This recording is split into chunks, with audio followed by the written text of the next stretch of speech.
Hello friends, this video is the first in a series of videos where I'm going to outline 20 arguments for the existence of God. I'm taking these straight from this book, Handbook of Christian Apologetics by Kreeft and Ronald Tacelli. I recommend it. And some of these are proofs, some of these are arguments. By proof, I mean that given the evidence, given the premises, God is the only logical conclusion. By argument, I mean given the evidence, God is the most likely explanation. Some of these are not even arguments, one of them is a wager. Some have been shown to not work 100%. However, they have been convincing in the past, and maybe with further development they will work, so Kreeft and Tacelli present them anyway. In this video, I'm going to do the first 5 arguments and then 5 arguments in the 3 subsequent videos, so stick around for all of them. This first video will have the first 5 arguments, which are Thomas Aquinas' 5 ways or 5 proofs for the existence of God. These are not necessarily easy to understand, but they do work. The first argument is the argument from change. We begin simply by observing what we see around us. Things change. Right? And things cannot change themselves. There have to be other things outside of them to actualize that change. And then when we look at those other things that are outside, that are actualizing the change, those things themselves are changing. And when we look at the entire universe, we see that the whole universe is this interaction of changing things that are changing each other and actualizing the change in one another.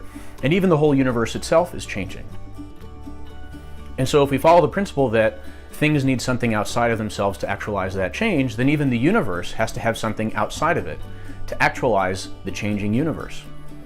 However, that thing that's outside the universe has to be unchanging, because if it were changing, it would need something else to be changing it. And so we come to the conclusion that outside of the universe, there is some source of change, some unchanging changer. And that thing we call God. The next argument is known as the argument from efficient causality. The efficient cause is simply the thing that brings about something else. Like a carpenter is the efficient cause of a chair. It's the thing that makes the thing. And we see that every effect needs something to begin it and something to sustain it. For example, a musician playing music begins and has to be there in order for the music to be sustained. And so all things need a present outside cause in order for them to continue to exist. Now, if there were no uncaused cause, if everything is just an effect and everything is a cause and effect of everything else, then we would end up with this loop. A causes B, B causes C, and C causes A, but that can't happen because the effect cannot be greater than the cause. And so it's impossible to have a situation that is just a whole series of causes and effects without an uncaused cause, which is causing all the other things. And so therefore, there has to be an uncaused cause, which is the cause of everything else. And that thing we call God. I want to make a clear note here. We're not talking about necessarily things beginning in time, like the universe had a beginning in time. That argument will come later. We're just looking at the nature of causation at the present moment and the sustenance of existence of things. And we're not talking about physical causes only. We're talking about the cause of existence, the cause of being itself, which is not something that physics can study. Kreeft and Tacelli say this: existence is like a gift from cause to effect. If there is no one who has the gift cannot be passed down the chain of receivers, however long or short the chain may be. If there is no God who has existence by his own eternal nature, then the gift of existence cannot be passed down the chain of creatures, and we can never get it. This next argument is called the argument from time and contingency, and we notice that things begin and then they exist. And so if something has a beginning in time, then it didn't have to exist. If it had to exist, then it would always exist.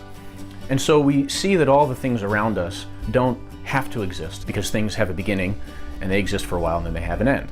Now let's suppose that the only things that exist are things that are merely possible. In other words, nothing exists that has to exist. And so there are 2 options. Either the universe has always existed, or it had a beginning in time. If the universe had a beginning in time, then we had something that came from nothing. However, you can't get nothing from nothing, and so that option's out. If, however, the universe has existed forever, then the real possibility of nothing existing has to have been actualized. In an infinite amount of time, every possibility is actualized. But if nothing has to exist, then it's a real possibility that nothing existed at one time. However, If nothing existed at one time, then nothing else could have come after that, and the present moment would not exist.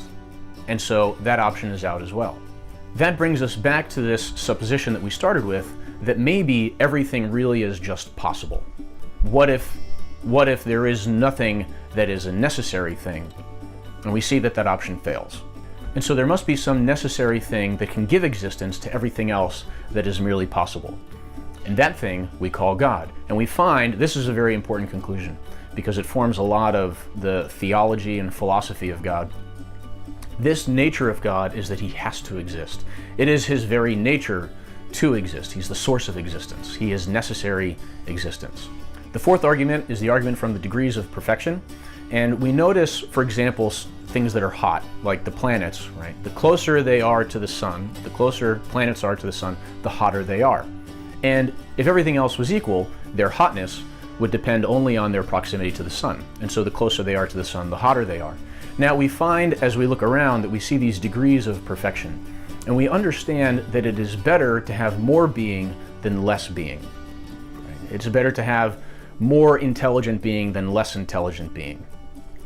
And we see that there are these goods that we have, and there we can sort of sort them out in degrees of perfection. However, the more good something is, that means that it must be closer to some source of that perfection. Using the analogy like the planets being closer to the sun, right? Or something being closer to its source of heat. And so therefore, if we see these degrees of perfection in the universe and in existence, then there must be some source of that perfection in the first place. And we call that thing God. The fifth argument is the argument from design. And when we look at the universe, we see a staggering amount of intelligence in the universe. If we look at the physical laws themselves and the constants in the universe, they themselves display an incredible amount of order and intelligence. DNA is encoded information. Our genes are encoded intelligent information. Now all of this either happened by chance or it came from an intelligent source. However, chance itself needs the background of intelligence and order in order for it to be understandable. Without order and intelligence, chance itself becomes meaningless. And so therefore, everything came from an intelligent source. And there's an intelligence behind the universe. And we call that intelligence God. Those are the first 5 arguments, and let's take a look at what we have right now.